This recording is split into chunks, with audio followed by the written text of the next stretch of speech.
Hey, Fred, just looking at Wisconsin's roster, they obviously have the five senior starters and return so much experience. As a college coach, is that kind of the ideal when you want to put a roster together, is just to have that kind of experience if you can get it? Yeah, it's they've done a phenomenal job. Greg Gard has been outstanding with what he's done as far as putting that roster together. What they did last year, winning the league and bringing pretty much everybody back from that team, it's very difficult to prepare for. They know each other so well. They play off each other so well, and they make the right plays. They have great continuity with what they're doing. They know where each other is at all times. You can look at them. Their turnover numbers are extremely low. They're a high assist team. They've always got you going in a million different directions. So it's a tough team to defend. They're shooting 44% from the three-point line as a team, which is just absolutely absurd. And every single one of those guys that's on the floor can make a shot and make a play. They put you in a very difficult situation with that starting lineup with Potter and Reavers at the 4 or 5 spot, and both those guys are as good as any on their roster at shooting the ball and two of the better bigs in the paint. So they put you in a very difficult spot with the experience and then just with how much skill that they have all over the floor. Robin Washut? You guys kind of got that positivity boost with the win over Doane, some time also to focus on the challenge ahead. I guess now that it's here, Big Ten play begins. Do you feel like your team is ready, or are you still kind of in wait and see mode? Well, I think we're ready. I did, I liked our spirit the next morning. We came back for a tough practice after the Doane game. We had 2 really good hard days, and we had to take yesterday off by rule, which is unfortunate. You'd like to go consecutive days into the game, but just based on our schedule, that was really the only way that we could do it. Had a good, sharp, shorter practice today, and we'll get another opportunity with a film session before we get on the bus, a film session tonight before we have our dinner, and then get a chance to walk through again at the arena tomorrow. So it should give us plenty of time to prepare. But again, Wisconsin puts you in so many difficult spots. They're random. They're running more motion this year after their initial play breaks down. They screen you. They do an unbelievable job. They're physical.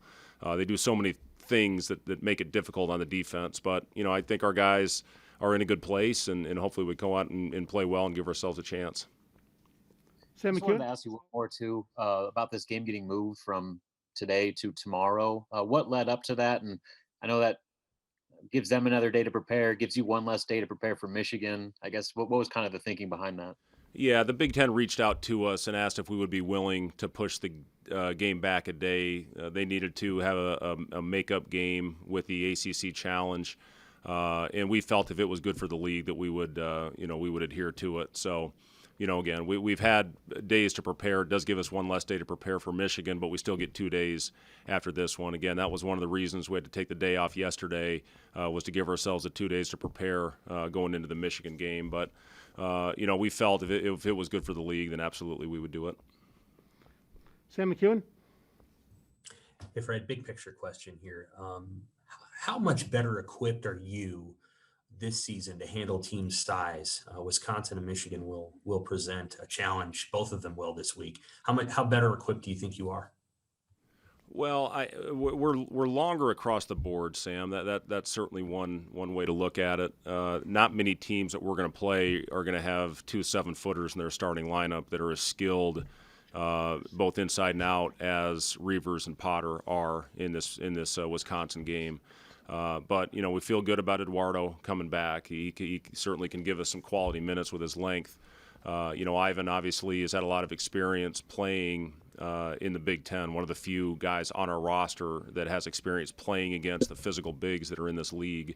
We will be getting Derek back shortly, who will help as well on the inside. So that gives us 3 guys, not only they can get physical bodies in there, but they can give up fouls against some of the bigger players in this league. But yeah, you just look at, Delano at 6'9" at the point. Trey, his instincts defensively are very good. Teddy's got a big, strong body. Thor's got great experience also in the league. So we do feel better, about competing. We just got to do a good job hitting on the glass. Wisconsin will crash 3. We have to make sure we make contact, get the rebound, and hopefully that'll give us some opportunities to get out and transition. But, this is a very difficult first test because of how disciplined this team is and a group that's been together for a long time. One more question, big picture. When you're facing a team that's as offensively efficient as Wisconsin is, and not just Wisconsin, but any team you may face this year, do you adjust the pace of your offense to maybe I don't know, acknowledge the reality that you may not be able to outscore a team if the game gets in the 80s or 90s?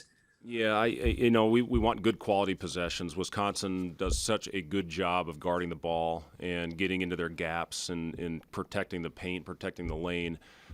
We can't turn the ball over 20 times and expect to win not only this game, but any game that we're going to face in these next 20.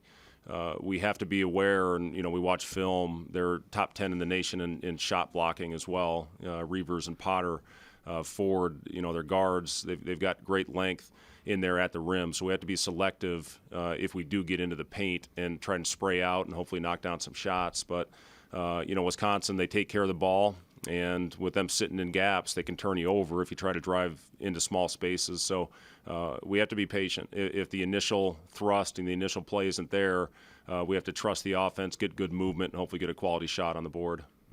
Thank you. Connor Happer. Hey, Coach, you knew this league was going to be good and was going to be tough. Through a month of the season, what are you seeing from the rest of the Big Ten?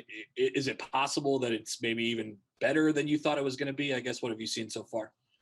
Well, it's phenomenal, and you look at what happened so far in some of these games. Northwestern had a huge win last night against a top 5 team in Michigan State. Rutgers had an unbelievable win, I thought, yesterday. Watched that game against Illinois. You just look at some of the early games. Purdue scores 88 and has a big win against Notre Dame. It's every bit as good as last year, maybe even better, top to bottom. We're certainly better. I think we're a lot better team than we were a year ago, and again, certainly moving in the right direction with our future. Big Ten is, look at Minnesota against St. Louis, a big, tough, strong St. Louis team that's been rolling people. Again, top to bottom, it's the best conference in the country. There's no doubt about it.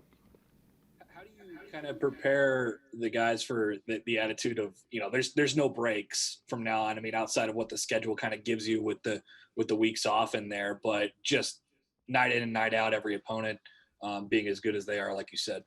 Well, our guys know it. They watch. They've been seeing what's been going on in our league to this point early on in the season, in the non-conference portion, and in the early part of the conference season. It's they understand it's going to be a grind every time you step on the floor. The importance of taking care of your body, getting your proper rest, putting the right things in your body, preparing as well as you can to go out there and compete and hopefully give yourself a chance. We're looking at 40 consistent minutes of basketball if we want a chance to win games. And hopefully we take a step in the right direction against a quality team like Wisconsin tomorrow. We know it's going to be tough. They look what they did to Louisville the other day. They beat them by 40, a very quality ranked ACC team. So it's going to be a grind. It's going to be tough, but we just want to keep taking steps in the right direction, and I'm confident our group will do that. Couple more here. We'll go Andrew Ward. Hey, Fred, along those lines, how do you kind of keep them confident, knowing that this is such a grind and, maybe the wins and losses might not be, more wins than losses at that point. But how do you focus on improvement at that point? Yeah, I mean, we're going to come in every day and approach it in a professional manner. And whether we win or lose, we want to get better. We want to take the right steps. And I do think it's a group that has a lot of pride. Even after losses, they come in the next morning, they're attentive in film sessions. They come out, they work extremely hard on the court. They want to get better and they want to improve. So I am confident this group will continue to do that. The challenge continues to be, especially with a new group like we have, is fighting through the adversity and finding a way to battle through the tough times. We have not done a great job with that yet, especially with under 10 to go, whether we come down and take a quick one or we come down and don't move the ball. We don't get back in transition with the same thrust that we need to, that we did early in the game to take away baskets. You look at Creighton, for example. You give up 4.5 and 28.5 in transition. That can't happen. We have to be more consistent in all areas, but that's what we're striving for. We're striving to be a team that plays consistent basketball for 40 minutes, understanding it's difficult, and every time on the floor is a learning opportunity for our team. Okay, we'll take two more. Rex Smith. Hey, Coach, you play this time of the year every year, but what's your message to your guys as you go into this stretch of your schedule where you're starting your Big Ten conference games, but you're also going into the holidays? You play on Christmas, and it's a weird year with COVID where guys really can't see families at all. Do you talk to them at all about kind of trying to stay focused during that? Yeah, it is a strange time. I do know our guys are excited to play on Christmas. When you're a basketball player, when you grow up, you watch Christmas Day games all the time. You know, generally it's the NBA. Colleges are off, with the exception of the tournament over in Hawaii that I think 6 teams play in. But, you know, it is something where we wanted to keep our guys occupied and keep them busy over the holidays because of the fact that they couldn't go home and see their families. It's just such a unique, strange time and weird year. You just have to do the best you can to get through it. You know, I know a lot of people have talked about the mental health component.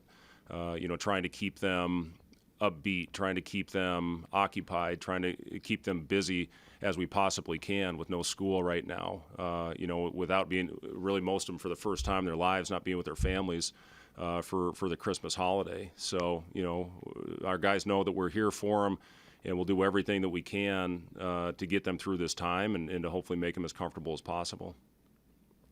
Last question, Robin Washit. I just wanted to follow up on Eduardo. Just how was his physical shape after that game? And it was his first real action in a long time. Did he respond well physically, and do you expect to be able to handle that kind of workload going forward? Yeah, he did respond well physically. You know, Eduardo works. He's getting in the gym early. He's getting a lot of finishing work with Coach Gates in the mornings before practice. He's just, as I walked out of practice today, he was in there running sprints with Coach Wilson, just doing everything he can to make up for all the time that he missed and to get his win back as quickly as possible. But I loved what I saw out of him in his first experience. Now, obviously, he's going to be playing against a lot bigger, more physical players than he played against in his first game. But, you know, I love everything about Eduardo. I think the kid's got a tremendous future. He's been playing basketball for 4 years. So the upside that he has is as good as anybody in our roster. And, you know, I feel really good about him. And, again, a big piece of our future and what we're going to bring. I'm going to throw him out there, whether he's ready or not. You know, I think it's important to get Eduardo good quality minutes and prepare him for his future.